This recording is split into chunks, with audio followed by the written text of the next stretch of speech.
kelas untuk tahun 6, sains tahun 6.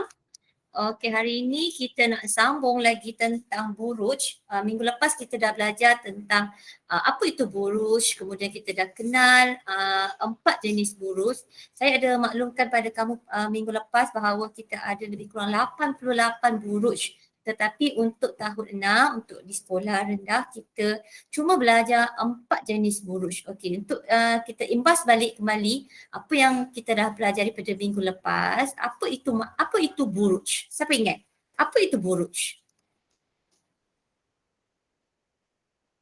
Ada siapa boleh beritahu apa itu buruj? Buruj ialah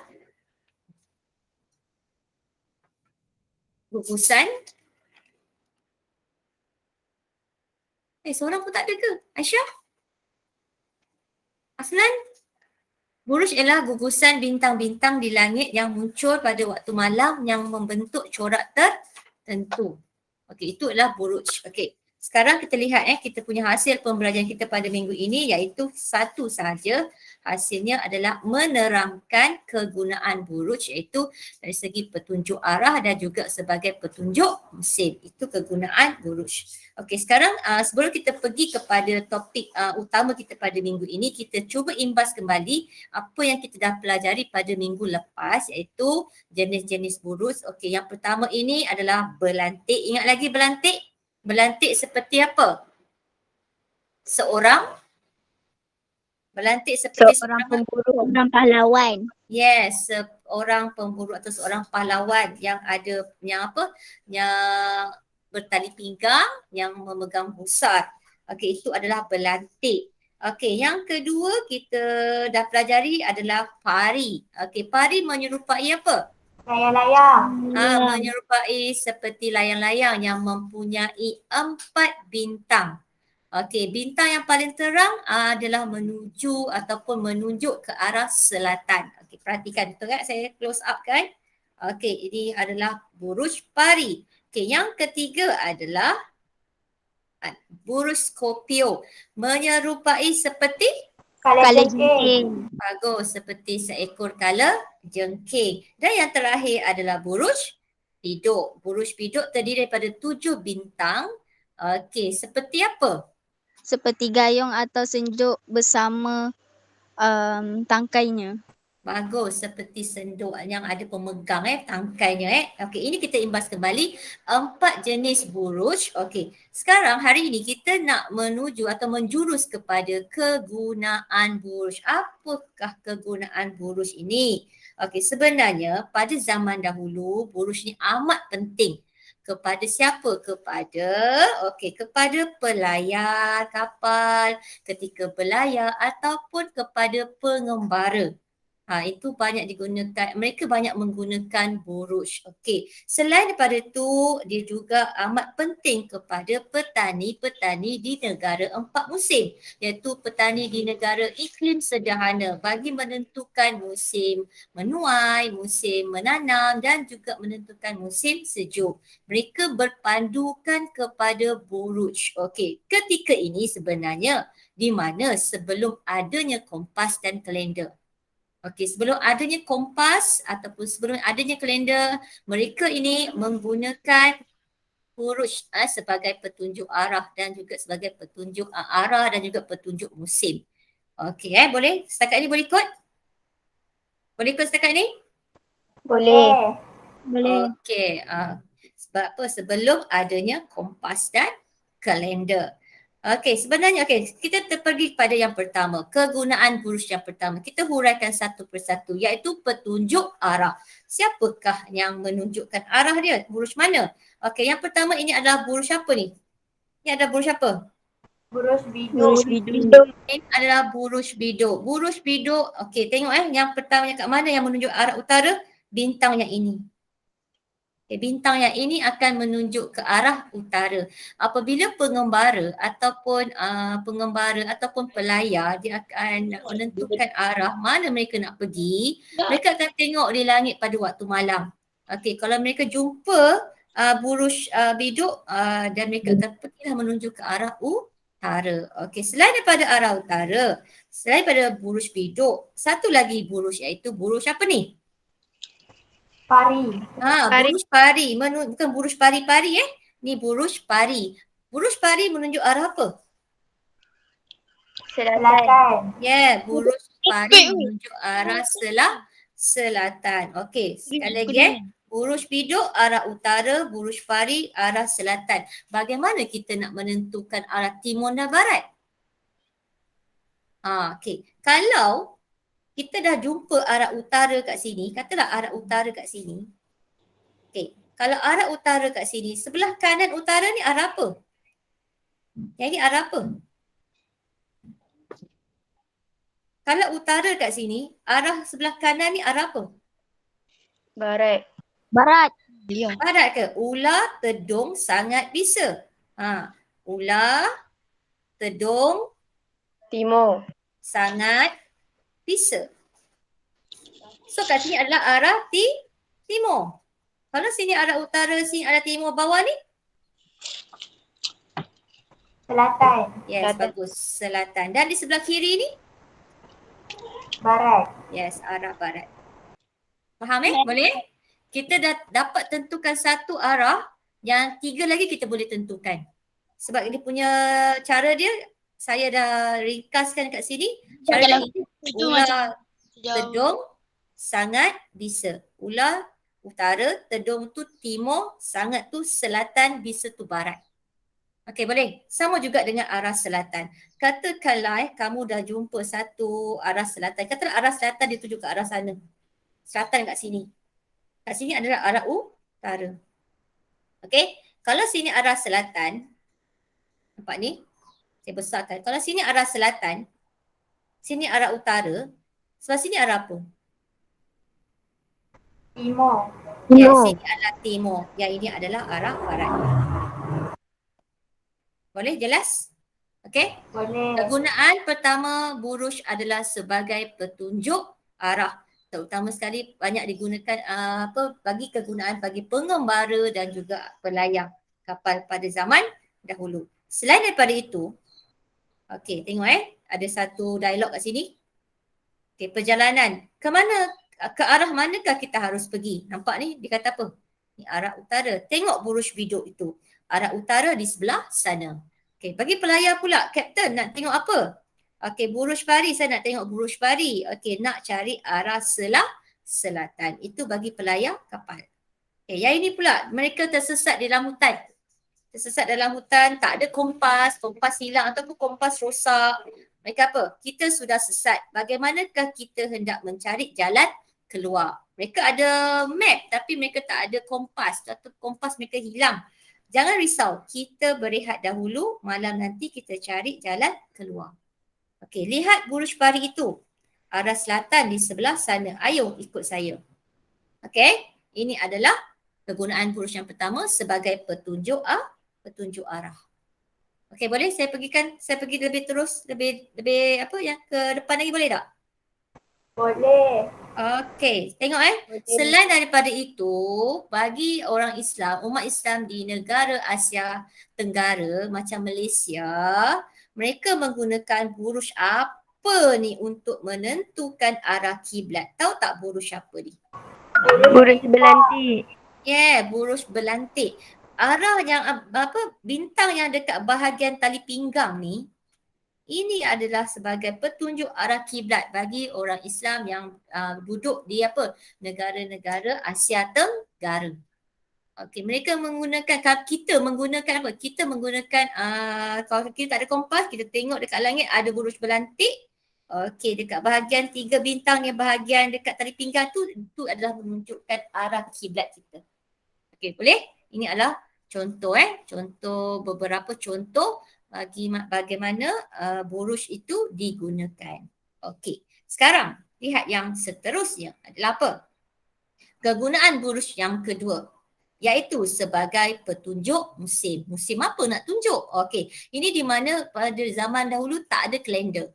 Okey, kita masa zaman dulu tak ada kalender tak wujud. Okey, mereka menggunakan buruj untuk apa? untuk sebagai oleh petani di kawasan 4 musim. Yang ini yang saya terangkan tadi petani di kawasan 4 musim. Macam mana 4 musim? Kawasan beriklim sederhana. Tahu tak 4 musim tu apa? Malaysia 4 musim ke? Tak. Malaysia bukan negara 4 musim. 4 musim tu apa musimnya? Musim salji, musim sejuk musim sejuk, musim panas, musim luruh dan juga musim bunga. Di negara-negara yang beriklim sederhana di bahagian hemisfera utara. Okey, buruj ini sangat penting bagi mereka bagi menentukan musim apa. Okey, tengok sini membantu mereka merancang untuk menanam dan juga menuai tanaman. Okey, katakanlah pada musim sejuk maksudnya salji adalah satu musim yang tidak sesuai bagi mereka untuk bercucuk tanam. Okey, mereka tidak boleh bercucuk tanam pada musim sejuk. Okey, maka pada musim sejuk sebenarnya mereka dah ada satu bekalan makanan untuk mereka di mana pada musim tersebut mereka tidak boleh bercucuk tanam. Okey, saya teruskan lagi Kita tengok dialog kat sini. Bilakah kita hendak mula menanam gandum? Okey, tunggulah buruj biduk dulu. Buruj biduk digunakan sebagai petunjuk musim menanam. Mereka nampak saja buruj biduk, ini contoh buruj, ni gambar Mereka nampak saja buruj biduk di langit maka menandakan bahawa mereka dah boleh menjalankan aktiviti menanam. Okey, faham boleh?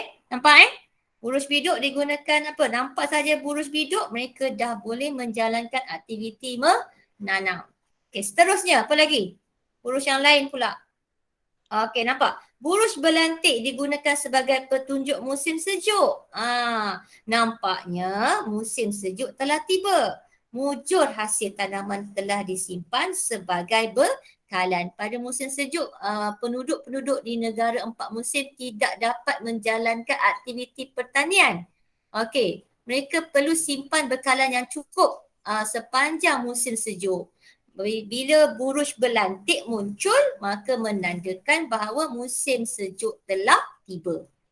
Maka aktiviti pertanian ditangguhkan sementara. Boleh setakat ni? Boleh? Boleh. Okey, seterusnya yang ketiga.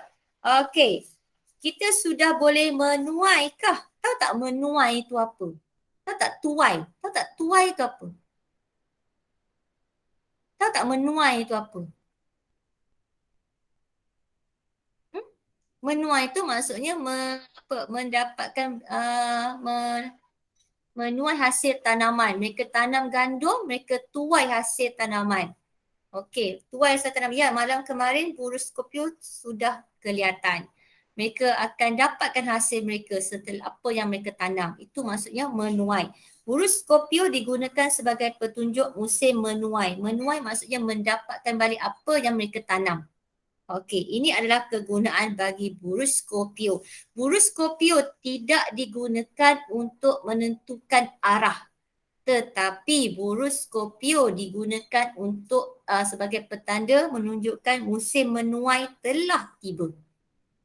Faham Boleh Boleh?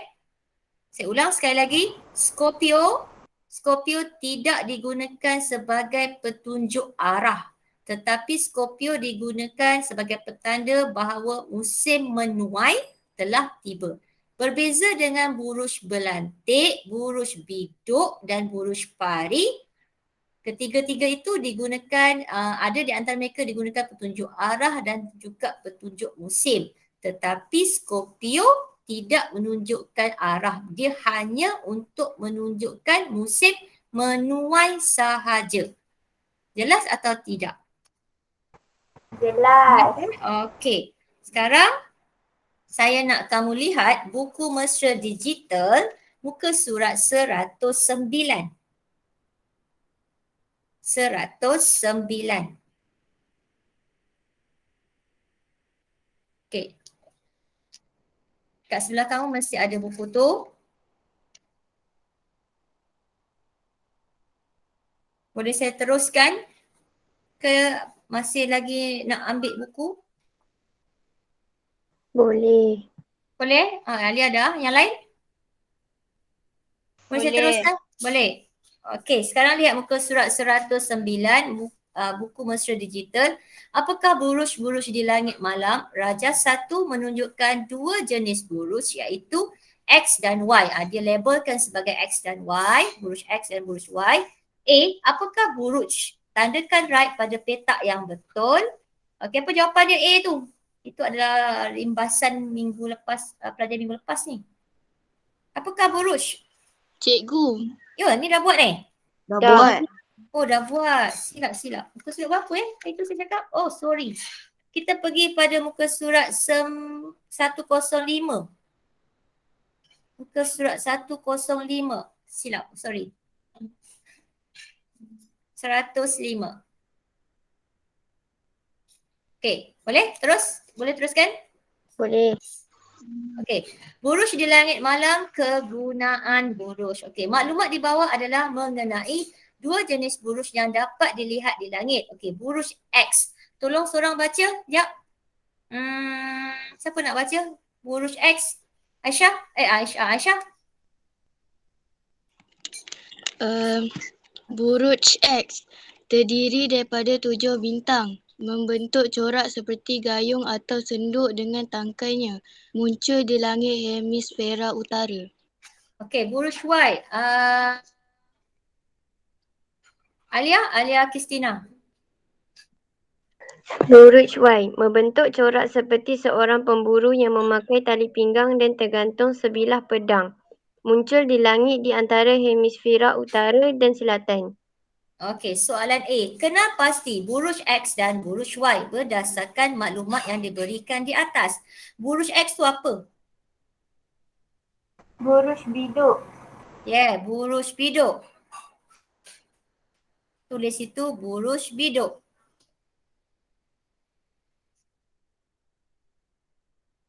Dah? Sekarang, buruj Y. Buruj belantik. Yes, buruj belantik.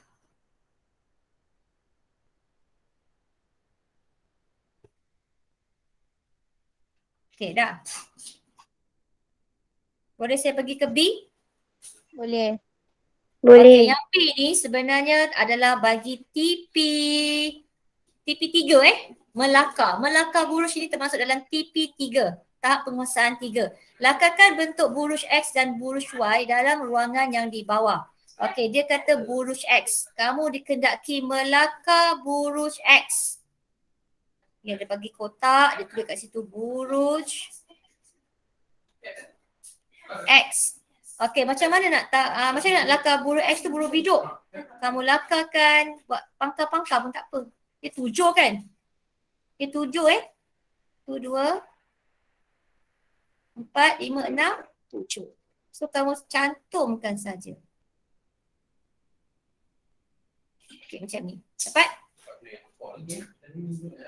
Ini adalah buruj X. Tengah buat ke? Ya. Okey. Sekarang dia nak buruj Y.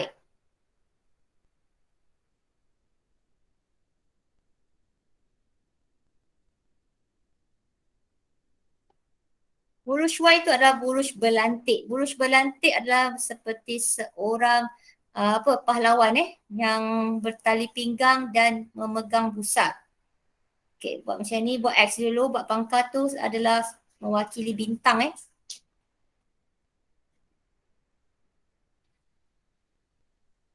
Sebenarnya dia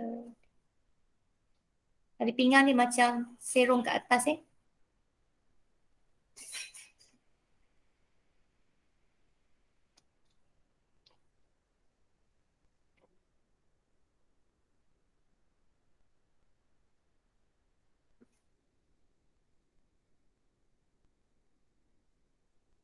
Keluar dah sikit.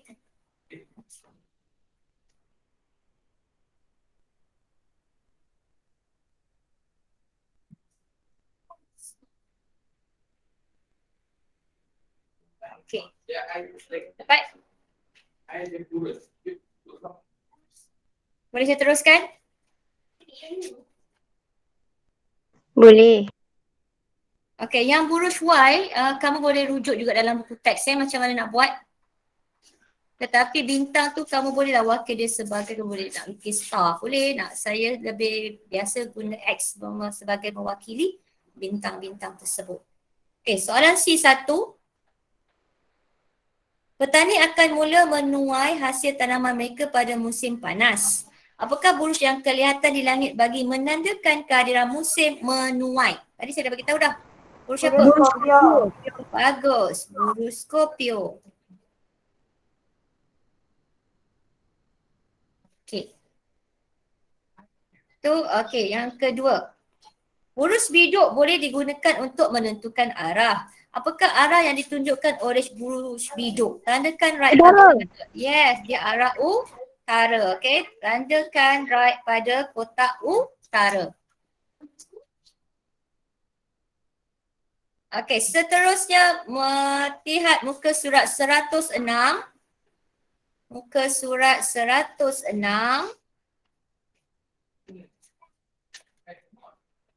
Okey, buruj, kegunaan buruj pada zaman dahulu. Petani-petani bergantung kepada buruj untuk meramal dan merancang masa yang sesuai untuk menanam dan menuai pada musim-musim tertentu di hemisfera utara. Apakah kegunaan buruj pada petani dalam bidang pertanian? Sebagai petunjuk apa? Apa kegunaan buruj pada petani? Petunjuk musim. Musim apa? Sebagai petunjuk apa? Musim apa? Musim apa? Petani merujuk pada buruj. Menanam dan menuai. Yes, musim menanam. Menanam. Dan menuai. Yes. Sebagai petunjuk musim dan musim menanam dan menuai. Okey, sekarang B. Padankan jenis buruj dengan kegunaannya sebagai petunjuk musim. Okey, buruj biduk. Buruj biduk untuk Musim apa? menanam. Buruj biduk itu adalah bagi musim menanam. Yang kedua, buruj Scorpio. Musim menuai. Bagus, musim menuai. Okey. Sekarang soalan 2. Dalam bidang pelayaran, buruj X digunakan oleh pelayar pada zaman dahulu untuk menentukan arah. Apakah buruj X? Dalam bidang pelayaran, buruj X digunakan untuk pelayar pada zaman dahulu untuk menentukan arah. Buruj pari. Buruj pari. Selain pada buruj pari? Buruj biduk. Buruj pari. Ataupun satu lagi, buruj biduk. Okey, soalan B ni ada kaitan dengan A Apakah arah yang ditunjukkan oleh buruj X? Bulatkan jawapan yang betul. Kalau kamu menulis dekat atas tu buruj pari, maka kamu kena bulatkan selatan. Okey. Kalau kamu tulis dekat atas tu buruj biduk, kamu kena bulatkan apa? Arah apa? Utara. Kamu kena bulatkan arah utara. Dia A dan B tu ada kaitan Jangan tulis atas buruj pari tapi dekat B tu kamu bulatkan arah utara, dah salah. Okey, boleh saya teruskan? Boleh. Okey, sekarang lihat muka surat 110.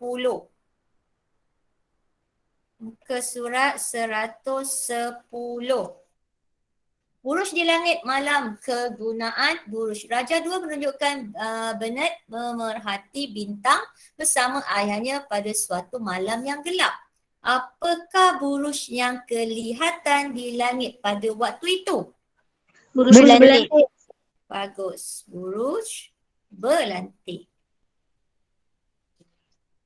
Okey. A2. Namakan corak membentuk buruj yang dinamakan di 2A1. Corak apa tu? Seorang? Seorang pahlawan. Yes, seorang pahlawan yang memegang pusar.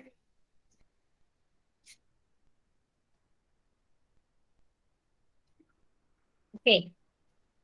Soalan D. Bernard dan ayahnya memerhatikan bintang pada jam 8 malam.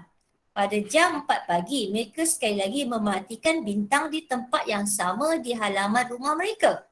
Adakah kedudukan buruj yang dilihat sama atau berbeza apabila dilihat pada waktu yang berbeza? Mengapa? Sama atau tak sama? Pada pukul 8 malam dia nampak, okey, bintang tu dekat situ. 4 pagi, adakah bintang yang sama dia orang lihat? Ataupun tak sama? Sama atau tak? Tak. Tidak sama. Okey, kenapa tak sama? Disebabkan apa? Ada kaitan dengan apa yang kamu dah belajar pada darjah 4. Kenapa tak sama? Disebabkan oleh apa? Putaran apa? Bumi. Putaran bumi pada? Paksinya. Bagus. Disebabkan putaran bumi pada paksinya. Maka jawapannya adalah kedudukan buruj itu berbeza. Disebabkan apa? Disebabkan bumi berputar pada paksinya. Kedudukan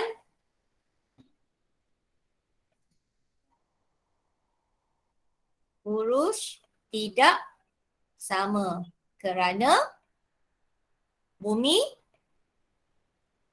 berputar pada aksinya. Right? Boleh? Soalan C.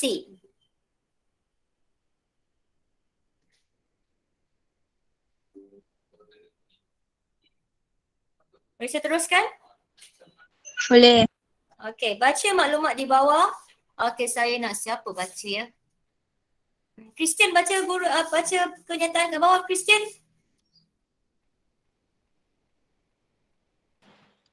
Buruj ini digunakan untuk menunjuk arah selatan. Buruj ini merupakan buruj yang paling kecil. Buruj ini terdiri daripada gugusan 4 bintang. Namakan buruj berdasarkan maklumat di atas. Apa jawapan dia? Buruj pari. Bagus. Buruj pari. Okey, buruj pari. Okey, tugasan kamu hari ini adalah tugasan pertama. Tugasan pertama kamu dalam buku Mesra Digital hanya 3 muka surat sahaja. Bila saya sebut ada tugasan pertama, maka ada tugasan kedua. Okey, saya ulang sekali lagi. Tugasan pertama kamu adalah muka surat 105, 106 dan juga 110. Tugasan kedua kamu adalah kamu dikehendaki untuk membuat satu model buruj. Okey, link tu saya dah bagi cara-cara nak buat model buruj. Kamu buat aktiviti tu, kamu rakamkan dan hantar pada saya. Itu adalah untuk TP6. Itu adalah untuk TP6. Boleh? Kalau kamu tak hantar benda tu, maksudnya kamu tak ada TP6. Boleh? Jelas? Caranya, cara nak buat, macam mana nak buat tu, saya dah bagi, saya akan bagi 2 link Saya akan bagi 2 link contoh bagaimana nak buat. Kamu boleh rujuk dekat